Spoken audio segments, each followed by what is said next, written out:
Hello everyone, very good morning. I hope you are fine. Welcome to Expert Classes by Manju ma'am. Student, जैसा कि आप सभी लोग जानते हैं कि इस समय हम आप लोगों का मॉडल पेपर स्टार्ट किए हुए हैं। ये क्लास बीए 4th सेमेस्टर वालों की हैं जिनका विषय माइनर हिंदी है और एग्ज़ाम आप लोगों का क्या है 12 जून को होने वाला है। पेपर का नाम है संवैधानिक स्वरूप एवं भाषा विमर्श के लिए नए क्षेत्र। ये आज आप लोगों का जो है पार्ट 3 है स्टूडेंट, पार्ट 3 एंड लास्ट है और इससे जो है आप लोगों के एग्ज़ाम में मैक्सिमम क्वेश्चन आ जाएंगे और इसके साथ साथ जो मैंने प्रीवियस ईयर में जो सॉल्व कराया है वो भी मॉडल पेपर आप लोग ज़रूर देख कर जाइएगा। तो आज के मॉडल पेपर में हमने लॉन्ग क्वेश्चन को लिया है और एक शॉर्ट क्वेश्चन को लिया है स्टूडेंट। आइए बिना समय गंवाए हम स्टार्ट करते हैं आप लोगों का क्लास। चैनल का नाम है expert classes bye Manju ma'am. आइए स्टूडेंट देखते हैं। आपका पहला क्वेश्चन है भाषा और बहुभाषिता विषय पर एक सारगर्भित निबंध लिखे। ये आप लोगों का लॉन्ग क्वेश्चन 2025 में पूछा गया है। तो देखिए यहाँ पर क्या, भाषा और बहुभाषिकता मानव सभ्यता की सबसे सशक्त स्तंभ है। भाषा विचारों और संवेदनाओं के आदान प्रदान करने का माध्यम है। वहीं बहुभाषिकता एक से अधिक भाषाओं का ज्ञान, संज्ञानात्मक विकास, सामाजिक एकता, सांस्कृतिक विविधता को बढ़ावा देती है। यह हमारी पहचान का अभिन्न अंग है। देखिए भाषा क्या होता है, तो भाषा जो होता है, भाषा वह माध्यम है जिससे हम क्या करते, अपने विचारों का आदान प्रदान करते। लेकिन वहीं पर बहुभाषिकता जो है वो क्या है, एक से अधिक भाषा का जो है ज्ञान होना, ये क्या है आपका बहुभाषिकता कहलाता है। और एक से अधिक भाषा का जब आपके पास नॉलेज है तो आपका क्या होगा, संज्ञानात्मक विकास भी मतलब अच्छा रहेगा, सामाजिक एकता भी होगी, सांस्कृतिक विविधता, मतलब सभी भाषाओं को जब आप जानेंगे तो हर भाषा जो है किसी न किसी संस्कृति से जो है बिलोंग करती, तो इसके बारे में भी आपको अच्छा, और ये क्या होगा मतलब हमारी संस्कृति को क्या करेगी, बढ़ावा देती है। ठीक है, अब आइए देखिए आगे हम बात करते हैं। भाषा मानव चेतना का दर्पण है। ठीक है, तो भाषा केवल शब्दों या व्याकरण का समूह नहीं है, बल्कि यह किसी समाज के इतिहास, संस्कृति और उसकी समग्र वास्तविकता को व्यक्त करने का माध्यम है। यह मानवीय चेतना का सबसे शक्तिशाली साधन है जिसके जरिए मनुष्य अपने अनुभवों को संचित करता है और आने वाली पीढ़ियों तक क्या करता है, इस चीज़ को हस्तांतरित करता है। तो देखिए यहाँ पे क्या हो जाएगा कि जो भाषा है वह सिर्फ क्या है शब्दों और व्याकरण का समूह नहीं होता, बल्कि क्या है ये हमारी जो संस्कृति है, इतिहास है, मतलब समग्र जो विकास कैसे होता है इसके बारे में भी क्या करता है हमारा भाषा। और भाषा जो है वो क्या है मानवीय चेतना की सबसे शक्तिशाली साधन होते हैं। इसी के जरिए तो क्या करते हैं हम अपने अनुभवों का जो है आदान प्रदान करते हैं और भाषा के जरिए ही अपने जो भी गुण है उसको हम एक पीढ़ी से दूसरे पीढ़ी को क्या करते हैं, हस्तांतरित करते हैं। अब आइए बात करते हैं बहुभाषिकता के बारे में। तो अब देखिए यहाँ पर क्या, वैश्वीकरण के इस युग में बहुभाषिकता एक स्वाभाविक और महत्वपूर्ण मानवीय विशेषता बन गई है। विश्व की लगभग आधी आबादी एक से अधिक भाषाएं बोलते हैं। बहुभाषिकता के मुख्य लाभ निम्नलिखित है। पहला क्या है आपका, संज्ञानात्मक विकास।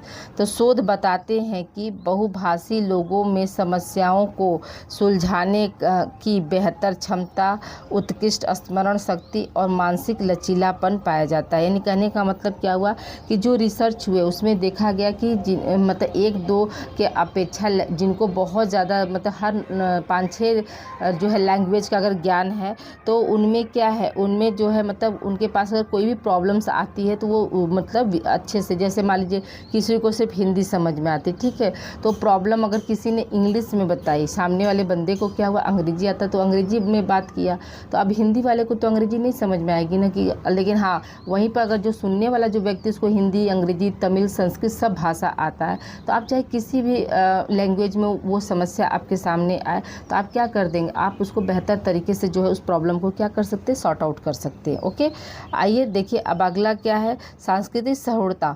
अब देखिए यहाँ पे क्या, जब कोई व्यक्ति किसी दूसरे भाषा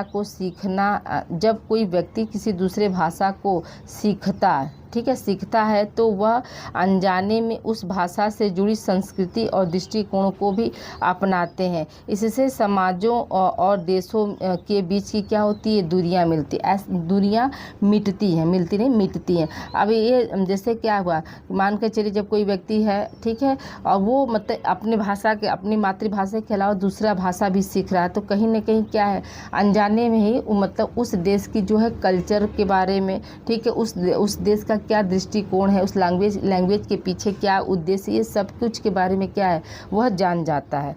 व्यावसायिक अवसर, बहुभाषी होना आज डिजिटल और आपस में जुड़े वैश्विक कार्य बल में एक बहुत बड़ा क्या होता है, लाभ होता है। तो ये क्या आपका व्यावसायिक अवसर के अनुसार। अब आइए देखिए हम बात करते हैं भारतीय संदर्भ में बहुभाषिकता।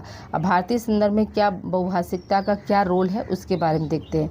भारत अनादिकाल से ही एक बहुभाषी राष्ट्र रहा है। यहाँ की भाषाई विविधता हमारी सबसे बड़ी संपदा है। भारतीय संविधान में भी भाषाओं की इस विविधता को मान्यता दी गई है, ठीक है। तो हम सभी लोग जानते हैं कि हमारा देश क्या है, हमारा देश बहुत महान है। क्यों? क्योंकि यहाँ हर जाति, हर धर्म, हर संस्कृति के लोग रहते हैं, और यही क्या है, हमारे देश में विविधता में ही एकता है। ये सबसे बड़ी क्या है, हमारी पूंजी है, हमारी मतलब संपदा है, जो कि भारत की एक मतलब क्या कह सकते हैं उसको, अमूल्य विशेषता को जो है प्रदर्शित करता है। यहाँ किसी के साथ किसी भी तरह का कोई जाति पर, कोई धर्म पर कोई भेदभाव नहीं किया जाता। इवन क्या है, हमारे संविधान में भी इन सब चीज़ों को जो है मतलब शामिल किया गया है कि हम किसी के साथ कोई भेदभाव नहीं करेंगे, चाहे वो किसी धर्म का, किसी जाति का हो, ठीक है। भाषाओं और सांस्कृतिक पहचान को बनाए रखने के लिए शिक्षा प्रणाली में त्रिभाषा सूत्र को अपनाया गया है, ताकि विद्यार्थी अपनी मातृभाषा के साथ साथ अन्य भारतीय और विदेशी भाषाओं से भी क्या हो सके, जुड़ सके, ठीक है। अब आइए देखिए आगे बात करते हैं शिक्षा में बहुभाषिक दृष्टिकोण। देखिए यहाँ पे क्या, पारंपरिक रूप से कक्षाओं में केवल एक ही भाषा को प्रमुखता देने की प्रवृत्ति रही है, जिससे छात्रों को सिखाने में, ठीक है, सिखाने में बाधा आती है।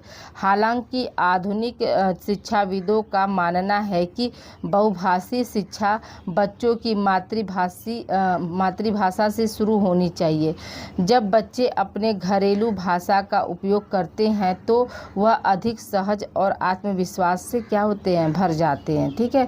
तो यहाँ पे क्या कहा गया कि शिक्षा में क्या है, मतलब एक ही भाषा को प्रमुखता देने की प्रवृत्ति मतलब रही है, लेकिन बाद में क्या होता है, तो लेकिन जब बच्चे जब बड़े होते हैं तो उनको क्या है, सीखने में बाधा उत्पन्न, जैसे कि मान लीजिए हिंदी भाषा थी, हिंदी भाषा से वो सीखे, ठीक है। बाद में अगर इंग्लिश भाषा उनको नहीं सिखाया गया तो वो क्या होगा, उनका कहीं ना कहीं डेवलपमेंट जो है प्रभावित होगा।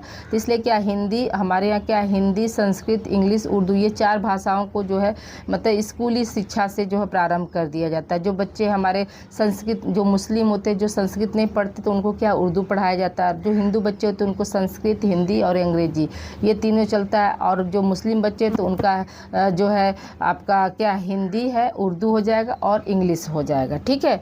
अब आइए देखिए निष्कर्ष क्या है इसका, लास्ट में हम कंक्लूजन देखते हैं कि भाषा और बहुभाषिकता कोई बाधा नहीं, बल्कि ज्ञान के विशाल भंडार तक पहुंचने की चाबी है। बहुभाषिकता हमें एक बेहतर और अधिक और संवेदनशील और सहिष्णु वैश्विक नागरिक बनाती है। भाषा के विविध रूपों को सहेजना और बहुभाषिकता को प्रोत्साहित करना एक समावेशी और समता मूलक समाज के निर्माण के लिए अत्यंत क्या होती है, यह आवश्यक होती है, ठीक है। आई होप यहाँ तक आप लोग को समझ में आ गया होगा।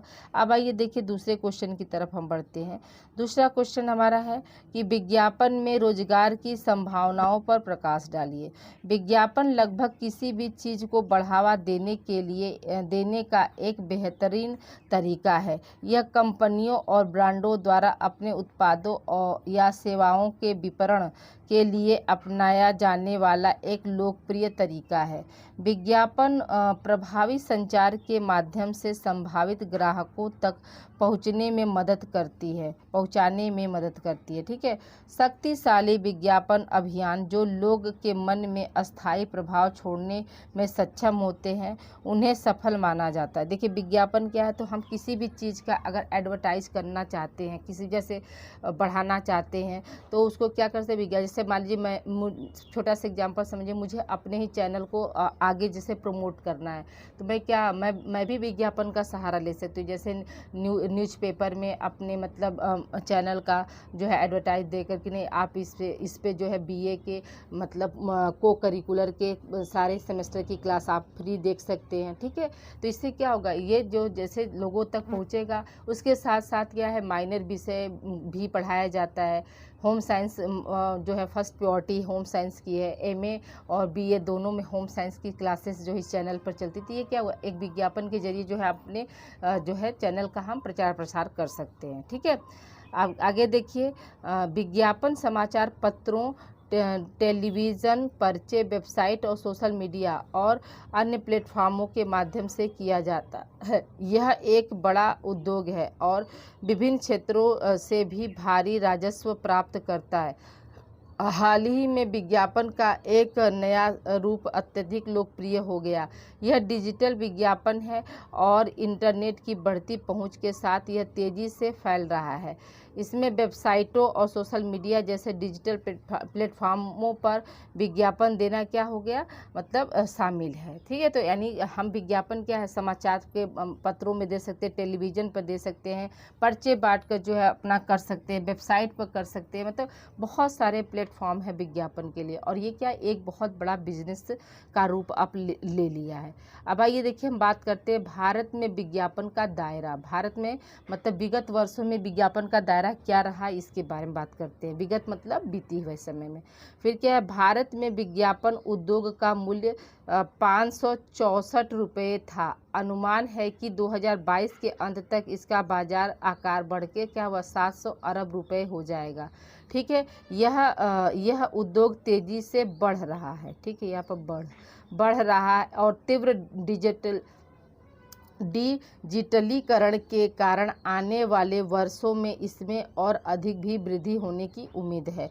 विज्ञापन उद्योग में रोजगार के अपार अवसर है। यह उद्योग हर साल में स्नातकों को अनेक नौकरियां प्रदान करता है। अपनी रुचि और कौशल के अनुसार आप विज्ञापन क्षेत्र में नौकरी कर सकते हैं और भारत में विज्ञापन के क्षेत्र में एक सफल करियर बना सकते हैं। विज्ञापन के क्षेत्र में मिलने वाली लोकप्रिय जॉब भी इस प्रकार है, मतलब विज्ञापन के जरिए आप कौन कौन से जो है जॉब पा सकते हैं, इसके बारे में भी हम बात करते थे। देखिए पहला आपका क्या है, आप कॉपी राइटर बन सकते हैं, खाता प्रबंधक बन सकते हैं, क्रिएटिव डायरेक्टर बन सकते हैं, कला निर्देशक बन सकते हैं, उत्पादन प्रबंधन बन सकते हैं, मीडिया खरीद प्रबंधक बन सकते हैं, मीडिया प्लानिंग मैनेजर हो सकते हैं, फेसबुक विज्ञापन विशेषज्ञ होते थे। इतने जो है आपके क्या है विज्ञापन पर जॉब है। अब आइए बात करते हैं, आगे देखते हैं।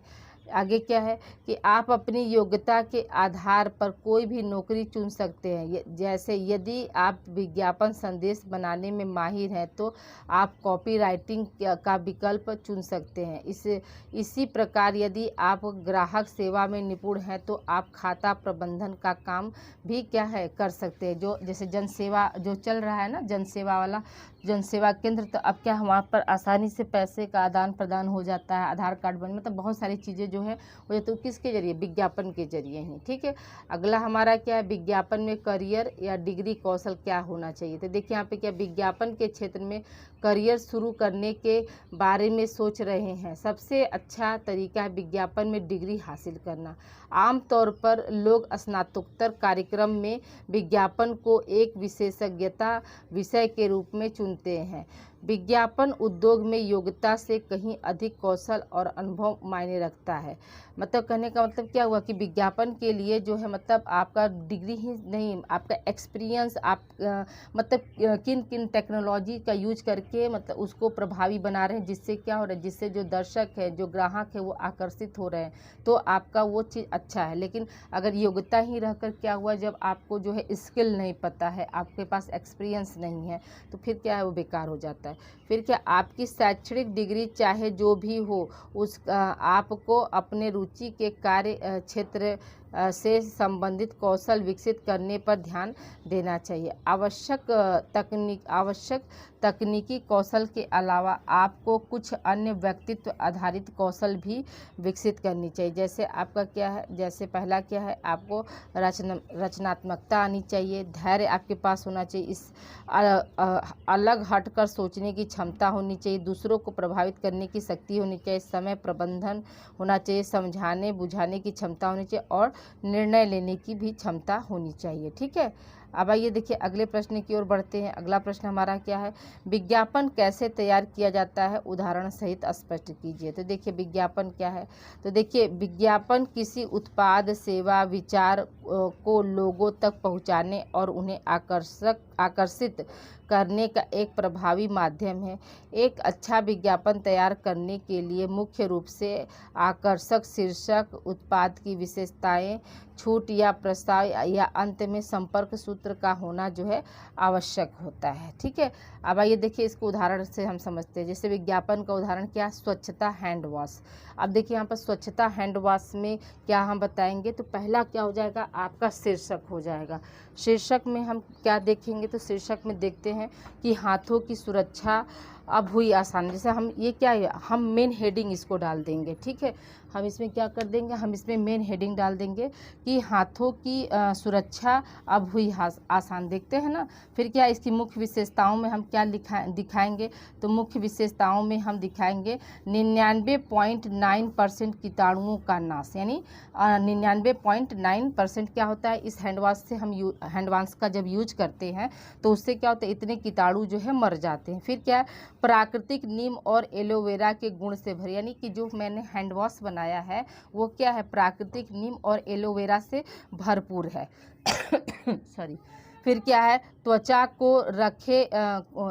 को रखे कोमल और सुरक्षित। ठीक है, इसमें क्या है, त्वचा मतलब अगर हम इसका यूज करते हैं तो इससे मेरे हाथ की जो त्वचा है वो क्या रहेगी, कोमल और सुरक्षित रहेगी। बच्चों के लिए भी पूरी तरह से क्या सुरक्षित है और त्वचा परिचित है। ठीक है, यानी ये हैंड वॉश जो है अगर यूज करते हैं तो इससे क्या, ये बच्चे के लिए भी क्या है, सुरक्षित माना जाता है। विशेष ऑफर में हम क्या दिखा सकते हैं कि एक खरीदे और एक बिल्कुल मुफ्त पाएँ। ठीक है, यानी कहने का मतलब क्या है, गेट बाई वन और बाई वन और गेट फ्री है ना। तो यहाँ पे क्या हो जाएगा, एक खरीदें और एक बिल्कुल मुफ्त, यानी और क्या है, सीमित समय के लिए उपलब्ध, यानी ऑफर जो है ये क्या है, सीमित समय के लिए उपलब्ध है। कॉम्बो पैक पर अतिरिक्त 20% की छूट है। कॉम्बो जो है वो क्या है, इस पे मतलब आप डबल ले रहे हैं, कॉम्बो पैक अगर ले रहे हैं तो उस पर क्या है, आपको 20% की छूट दी जाएगी। अब देखिए यहाँ पे क्या है, संपर्क सूत्र में हम क्या कर सकते हैं, तो संपर्क सूत्र में हम देखेंगे कि आज ही अपने नज़दीकी स्टोर से खरीदे, ऑनलाइन ऑर्डर करें। ठीक है, तो आप देखिए संपर्क सूत्र आपको दे दिया, जैसे वेबसाइट का ये आपका दे दिया। ठीक है, टोल फ्री नंबर आपने ऐसे दे दिया। फिर आप क्या है, पता में क्या है, सभी प्रमुख सुपरमार्केट और किराने स्टोर पर क्या है, ये आपका हैंड वॉश क्या है, उपलब्ध है। ये ठीक है, ये आपने कर दिया। तो इतना हो गया आपका। अब आइए देखिए हम बात करते हैं विज्ञापन तैयार करते समय ध्यान रखने वाली मुख्य बातें कौन कौन सी हैं। तो यहाँ पे क्या हो जाएगा, पहला क्या है, आपका लक्ष्य है। तो विज्ञापन का उद्देश्य स्पष्ट होना चाहिए, जैसे बिक्री बढ़ाना, जागरूकता फैलाना। यानी कहने का मतलब क्या है कि हम विज्ञापन क्यों हम दे रहे हैं, इसके लिए क्या करना है, हमको ध्यान।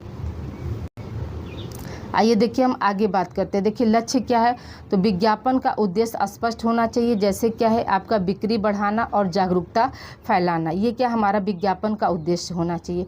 फिर क्या, आकर्षक भाषा, शब्दों का चयन ऐसा हो जो ग्राहक को एक बार पढ़ने के लिए मजबूर कर दे। यानी आप ऐसे शब्दों का जो है ले अपने विज्ञापन में, जो क्या हो, जो ग्राहक है उसको क्या है, मतलब वो पढ़ने के लिए क्या हो, मजबूर हो जाए कि नहीं इसमें क्या लिखा गया है। ठीक है, फिर क्या है, आपका लक्ष्य जो है, यदि आप पोस्टर या बैनर बना रहे हैं तो उत्पाद की स्पष्ट तस्वीर और आकर्षक रंग होने चाहिए। यानी जो भी आप दृश्य दे रहे हैं तो उसमें क्या है, उसमें जो है जो भी आप प्रोडक्ट दे रहे हैं उसका क्या हो, तस्वीर जो है स्पष्ट और आकर्षक होने चाहिए।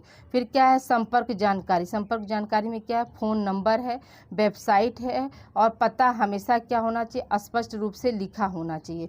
ठीक है, तो आप जो भी नंबर दे रहे हैं, जैसे कि मान लीजिए ऑनलाइन है तो ऑनलाइन का हम वेबसाइट नंबर देते हैं, कॉन्टैक्ट के लिए फ़ोन नंबर देते हैं, तो ये क्या होना चाहिए, स्पष्ट रूपों में लिखा, ताकि जो ग्राहक हो उसको जो है वो समझ सके।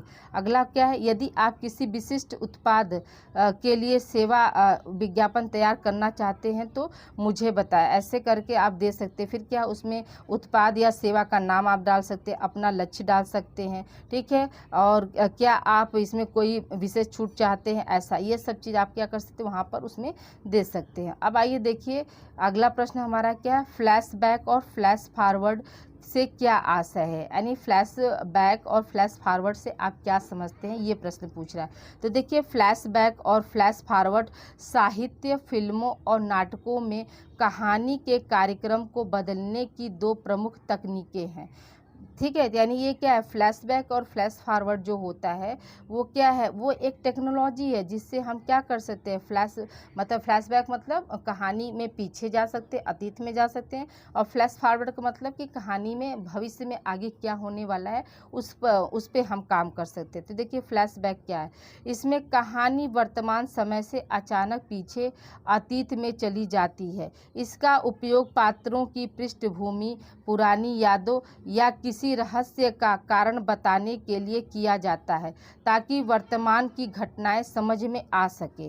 ठीक है, तो इसमें क्या कर रहे हैं, इसमें जैसे हमने अभी बताया कि कोई भी मतलब कहानी को से कभी आप कोई मूवीज़ वगैरह देखते हैं तो क्या होता है, अचानक से वर्तमान में चलते चलते हीरो को अगर कोई चीज़ याद आ जाता है तो क्या होता है, फ्लैशबैक अपने अतीत में चला जाता है। और वो जो उसका अतीत होता है उसका क्या है, उसके पृष्ठभूमि से जुड़ा रहता है, पुरानी यादों से जुड़ा रहता है, या कोई रहस्य, कोई मतलब रहस्यमयी जो कारण है उसको बताने के लिए वो मतलब पीछे चला जाता है। ठीक है, ताकि क्या है, वर्तमान में क्या चल रहा है इसको भी क्या है, हम आसानी से समझ सके। अब देखिए फ्लैश फॉरवर्ड क्या होता है।